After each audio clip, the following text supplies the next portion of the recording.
Hello, guys. Welcome in to Rover Sports. Tonight, I wanted to talk about one of my favorite players ever, and that is Eli Manning. Eli Manning, the quarterback for the New York Giants. I'm recording this kind of using my laptop, and I wanted to explain why I really love Eli Manning, like why Eli Manning is one of my favorite quarterbacks to ever play the game of football. And, this week has been tough because, you could celebrate Daniel Jones, but I also think it's insensitive to really be elated that Eli Manning, that his time is gone because Eli Manning is really the first player that I grew up with. When Eli Manning was drafted, I was 12 years old, I believe. Actually, I was only 10 years old,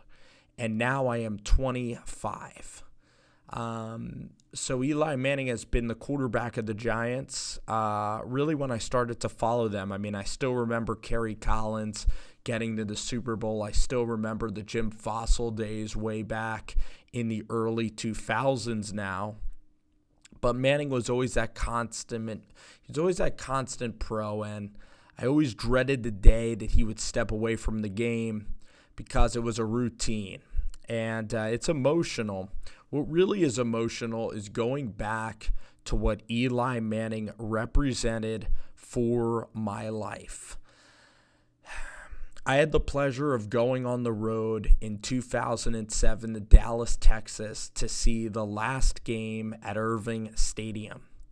And I'll always remember the feeling when R.W. McQuarters intercepted that ball and how great of a moment it was to beat the 13-3 Dallas Cowboys with the Tony Romo is going to Cancun to see Jessica Simpson. The throw to Toomer to start off the game when he threw the curl route and Toomer would take it to the house. I remember where I was for each one of those playoff games, whether it be Tampa Bay. I remember getting a ride, and I was late, and in the first quarter, the Giants were playing poorly against Tampa Bay. But I remember the sports bar I was in when Ahmad Bradshaw had the huge run against the Buffalo Bills.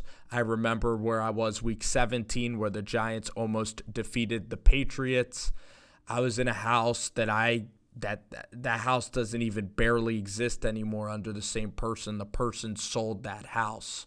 That's how long ago it was when they played the Patriots in Week 17, and Eli threw 4 touchdowns and almost beat Tom Brady that day, and it was 38-35, and he was hitting Plexico Burress. And Tom Coughlin, I remember the discussion that Tom should have rested his guys, but instead Tom Coughlin did not, and instead he played the totality of the game. It was just a different period of our lives back in the day, and that's what makes it so emotional. Leaving Dallas, Texas, back in 2007, there were no iPhones. There were barely flip phones where you could text people. The Envy was the cool phone where you could literally have a keyboard on your phone, not a touchscreen keyboard, but a keyboard. That was an incredible invention at the time, just having a touchscreen. And you had to communicate with females through instant messenger. With females in communication with the Rover, at times in the past were tough as times today. But back then you had the excuse, it was tough. You were on that AIM instant messenger. Everybody was getting it, and your nicknames at the time were just so crazy, almost laughably absurd. My nickname, I'm sure, is even better than some people that are watching this video that are around my age. I'm 25 years old. Eli Manning, I know I'm talking about me, but, these are the memories that he gave me as a person, and that's how I view Eli Manning, and it's a tribute because everybody's going to have a different kind of tribute. And, when Eli Manning went into the cold and he was hitting Plexico Burress, and that whole game was the most emotional game I've ever had in my life because as a Giants fan, you still saw the Panthers kick your ass 23-0 in the Meadowlands. I went to that game. And then you also saw the Giants blow it against the Eagles a couple of times. The Eagles win with a walk-off David Akers field goal in one of the wild card games. So being a Giants fan wasn't easy. Going through the Jim Fossil days, seeing Kerry Collins get sacked, getting embarrassed by Tampa Bay, the whole fiasco in San Francisco. I was old enough to remember Jeff Garcia and Terrell Owens coming back from a 41-10 deficit, and the Giants then having a field goal to win the game. They run the fake, which is famous, and the guys downfield. Heartbreaking stuff early on, and Eli Manning was far from a finished product. The game against Minnesota, went to that game, 4 interceptions. This was in the old stadium. The Vikings killed Eli Manning that day, threw 4 interceptions. Tavares Jackson, of all people, slaying the Giants.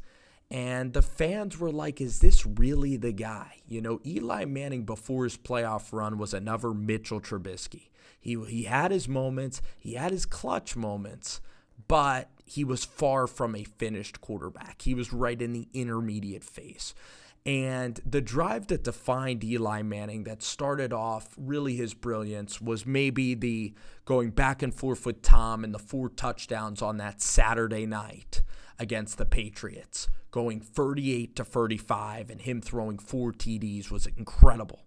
The 2-minute drive against the Cowboys when the Cowboys dominated the second quarter with Patrick Creighton and Miles Austin and all these guys like Terry Glenn, just a long time ago. And Eli, that 2-minute drill was just absolutely scintillating. When Eli Manning needed to have a 2-minute drill, he would do it. And that's what 2007 was all about. When Eli needed that second quarter to propel the Giants forward, he would do it. And Amani Toomer, one of my favorite Giants ever, it was just a clinic, that 2-minute drill. And then seeing Brandon Jacobs, one of my favorite Giants too. I mean, these guys played in a generation. It was more about the team than the player. I think that players have more rights than they've ever had today. I'm not going to be opinionated and say one era is better than the other era, but it was just a different era of team. There was more running the football, Kevin Gilbride. It was less of motion, and the game today is more wide open. The game has evolved offensively, and defensively it's very hard to play. But in 2007, Eli Manning hitting Plexico Burress against Al Harris, going in the Lambeau, going right with Brett Favre. Brett Favre then goes play action, hits Donald Driver for that 80-yard touchdown. Back and forth in Green Bay, and Lawrence Tynes is teeing up a 35-yarder to win the game, and that kick wasn't even close. And you're thinking this is heartbreaking. We're never going to live this down. I think I was only at that time in middle school. 2007, I was like 13 years old. I was in 7th grade at the time. And I go to school in Philly, so all of my friends at this time, they haven't seen the Eagles win a Super Bowl yet. They don't really respect the New York Giants. They don't like Dallas either. But the rivalries, when you're in 7th grade, the rivalries between your team and other people's teams, that's what being a football fan, that's what being a kid's all about, is having fun, talking sports with your buddies at the, back when there's no college, no bills to worry about. Couple people have girlfriends, really no alcohol being introduced. Maybe your 7th grade was a little more crazy than my 7th grade. Anyhow, had friends over that day. Kick was missed. They couldn't care less. They're Eagle fans. I'm dying. Talking to my Grammy. Just saying, Grammy, what the heck's going to happen? My Grammy and my uncle are big Giants fans that got me into the New York Giants, my mom's side of the family. And when Lawrence teed it up from 45, I felt it was going to go in because I felt that year was magic, because everything that made sense just didn't make sense. And that kick went in from 45. The harder route was achieved. Nothing was easy.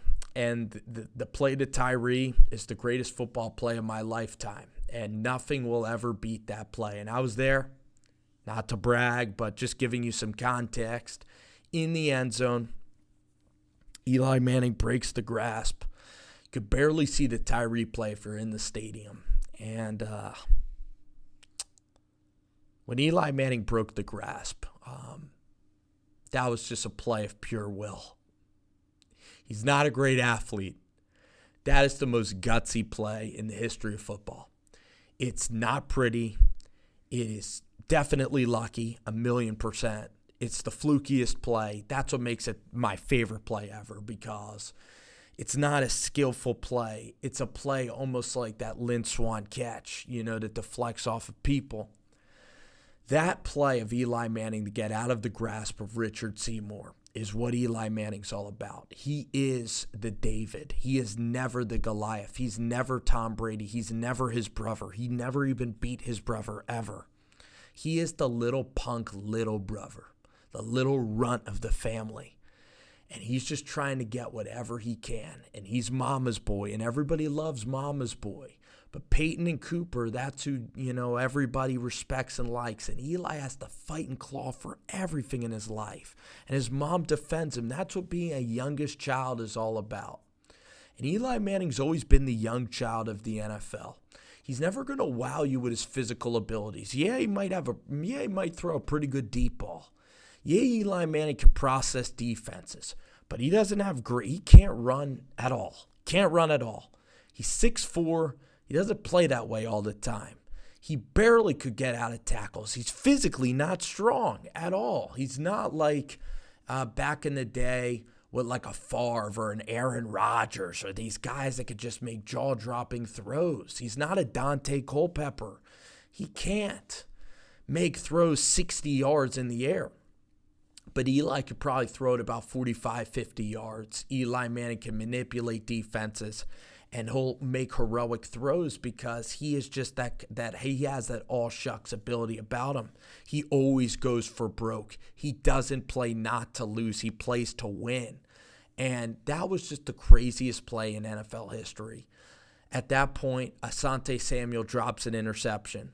The reason I love Eli Manning pretty much is because he's a complicated character. He, to me, is like the Jamie Lannister of the NFL. He's like the Tim Riggins of the NFL, where you look at Riggins and Lannister, and you're thinking, and I'm not going to give spoiler alerts about two fantastic shows, but you watch these guys in season 1, and they're pricks, and they're not good guys. But by season 3, they're complex. You're like, okay, these guys aren't really as pricks. They're kind of growing. They're growing to become different characters. And Eli Manning, you have the draft day scenario of Manning landing, becoming a New York Giant, willing his way there, destiny.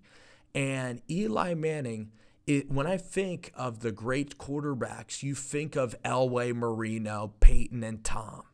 But Eli Manning, his ability, he is the little runt of the family. Everybody that loves Eli Manning, they're not going to say Eli Manning is among the best of all time. We just want our kid. Eli Manning is like our son. He's like our brother. Eli Manning's like a uncle to me. I want to see that guy get to Canton, Ohio, because he made the most out of his abilities.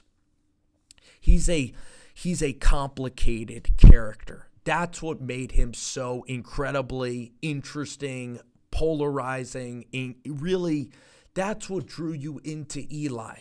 Because Daniel Jones could be like a Peyton Manning. Saquon Barkley, I'm not as passionate about defending Saquon. Listen, I love Saquon Barkley. He's like a perfect human being, a perfect running back. But when you look at Giants like Lawrence Taylor, Michael Strahan, and Saquon Barkley, those guys are respected by every single fan base. But for Eagles fans, they hate Eli Manning because they call him a little B word. They look at his face on the sideline, the perplexing face. And Giants fans need to defend Eli Manning or he'll get walked on. He is the victim because he is not a perfect player like a Saquon or like a Michael Strahan. And that's what makes it so incredible that he was able to win these rings, because he is inconsistent. He'll throw stupid interceptions. He'll take horrible sacks. He'll fumble the ball. He'll look horrible from one week, but the next week he'll look great. And it's this complicated story. And Eli's just your own. His teammates, every single teammate, Jason Pierre-Paul, Victor Cruz, Lawrence Tynes, Jeff Schwartz, every offensive lineman. This guy, Eli Manning, man of the year, classiest guy and loved by all teammates. He's not like Big Ben and Phillip Rivers or so many other guys. This guy's playing for 16 years, and he has a flawless reputation. So when you look at a Hall of Famer, you look at Larry Fitz and Jason Witten, and you don't just think of them as a Hall of Famer because of their incredible statistics, but you say, that is a freaking professional football player. That's a player that would go out on the field and would elevate his teammates, and that's a classy individual. Curtis Martin. You look at guys in the Hall of Fame. Brian Dawkins, what an incredible teammate that is beloved by teammates. Ray Lewis off the field, but on the field, in the locker room, look at how many people in Baltimore love Ray Lewis. And that's what makes Eli Manning such an intriguing guy, because he is not the perfect quarterback. He got the most out of his potential. He has no mobility at all. His arm strength is just above average. There is no reason why this guy should have won 2 Super Bowls. There is no reason he should have went into Lambeau Field against Aaron Rodgers, a 15-1 team, and at the end of the half throws this 40-yard ball to Hakeem Nicks, and Nicks catches it. Magical place, the Manningham throw, the drive, down by 4, or down by 3 again. The drive, both plays, he needed touchdowns, or I don't know if he needed I think he did need the touchdown, I think. Down by 3 and 4 each time, Eli Manning led Super Bowl winning drives, and the throw to Manningham is about as good as Eli Manning has ever been. And for 2011, that defense helped, yes. But you look at Peyton Manning, and you don't disvalue his Super Bowls because his teammates help. Look at everybody who's won a Super Bowl. If Brett Favre didn't throw across the middle to Sidney Rice, Drew Brees would have never even played in a damn Super Bowl. Drew Brees plays in a dome. Eli Manning plays in the cold. Eli Manning had Kevin Gilbride. Drew Brees plays for Sean Payton, an offensive genius, and Drew Brees is blessed with the quick release. He plays in a dome where you could acquire a lot of statistics, an offensive line that's better, an Alvin Kamara or a Deuce McAllister. Eli Manning at running back, he had a running back out of Virginia Tech, this Wilson kid. He retired on him. Eli Manning had Wayne Gallman towards the end, and his record would have been even better if not for Ben McAdoo, if not for Jerry Reese selecting Flowers, Eli Apple, and Odell Beckham. That was a constant headache in the locker room. Eli Manning, when you think back on Eli Manning, he is just such a complicated character. That's why I love Eli Manning, because you can't boil him down. You can't put him in a box. He is not a consistently elite quarterback. Nobody's saying that, but his accomplishments, what he brought to the game, Hall of Fame is all about what you can do, accomplishments, getting the most out of yourself. And that's what Eli Manning did. He is not a generational talent. He's the furthest thing from a Pat Mahomes. And the Eli supporters that support him, we're just saying that you have to value his accomplishments. And the memories that he gave me, the Arizona trip, the Indianapolis trip, and with Eli Manning, I just felt it was magic. It was almost a divine intervention from God. That play to Manningham, is the luckiest, craziest, most magical play in NFL history against a perfect team. That's why Eli Manning, the friendliest guy in the world, the ultimate underdog, the ultimate all-shucks guy, the little brother of Peyton Manning, going up against the best quarterback and the best player to ever play in Tom Brady, and the best team of all time with a defense of Richard Sherman, Teddy Bruschi, Ty Law, Bill Belichick in his prime. That defense, that scenario, that day, that team, the best team ever in any sport of all time, is 18-0. That throw to Tyree, that 4th-and-1 play, that drive alone is worth everything. That's why I'll always remember Eli fondly. He put the team on his back for that moment. He took it home.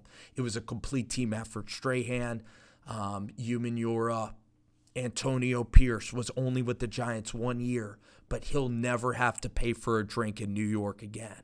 That's how special that Super Bowl is.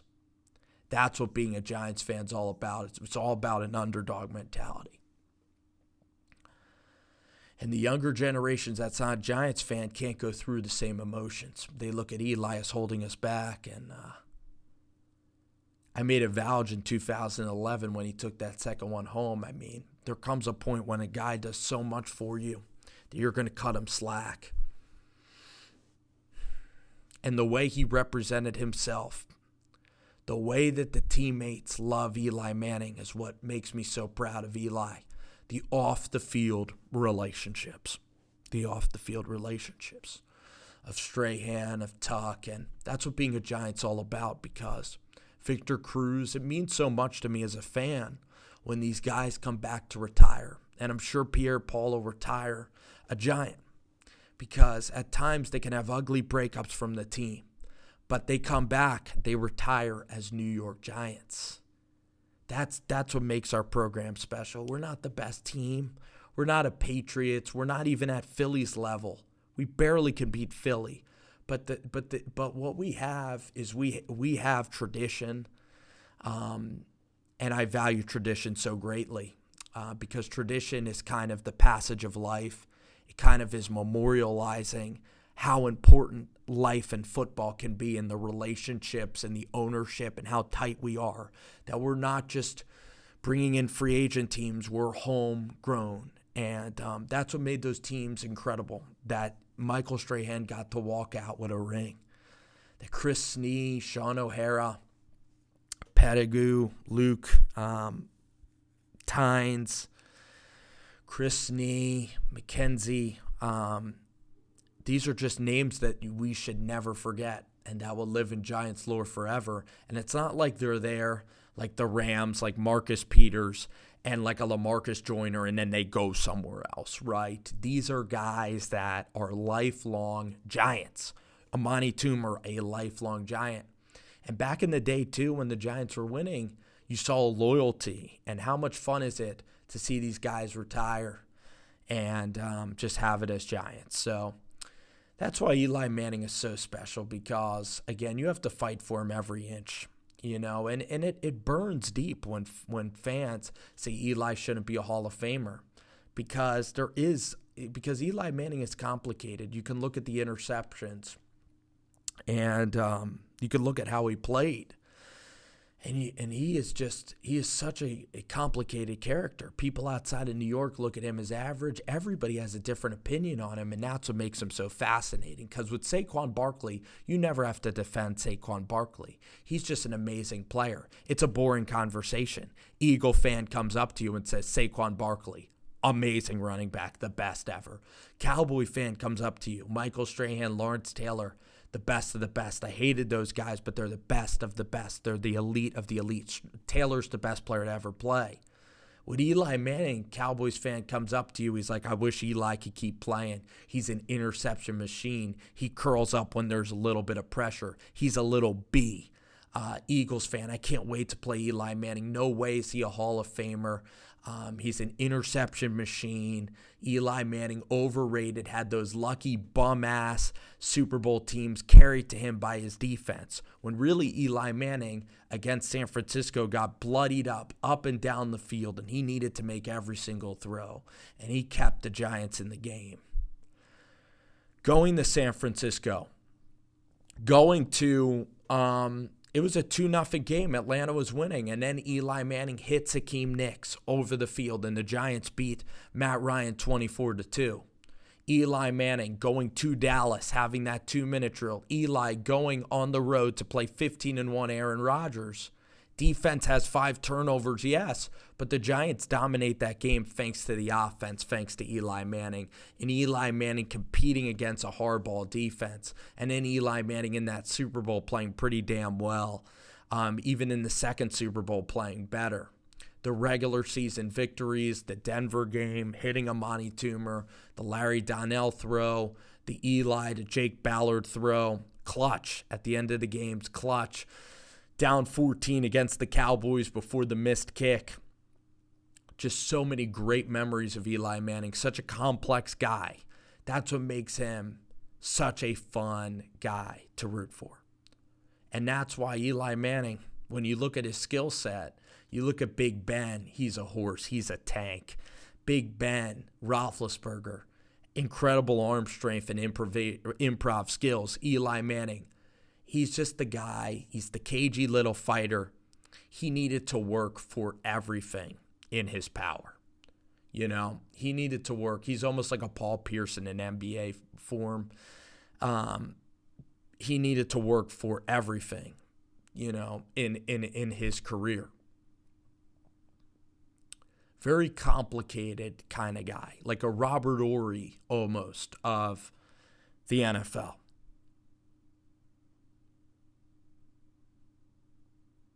A winner embodied New York perfectly.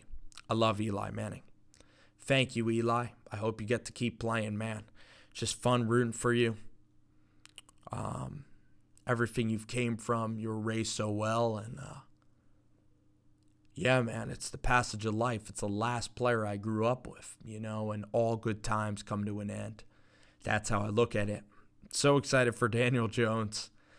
He has a lot of the same qualities. Great kid, and I'm excited to root for him. For Eli Manning, I hope he goes somewhere else. I hope he balls out. I never want to see him retire. He's just so much fun. For Eli Manning, who cares, you know, if people say you retire. Go do you. Go play as long as you can, make as much money as you can, but it ain't about the money with you. I know you love the game of football. Your goal on this earth was to play football and lead people in football, and that's what you did so well. So thanks so much, Eli.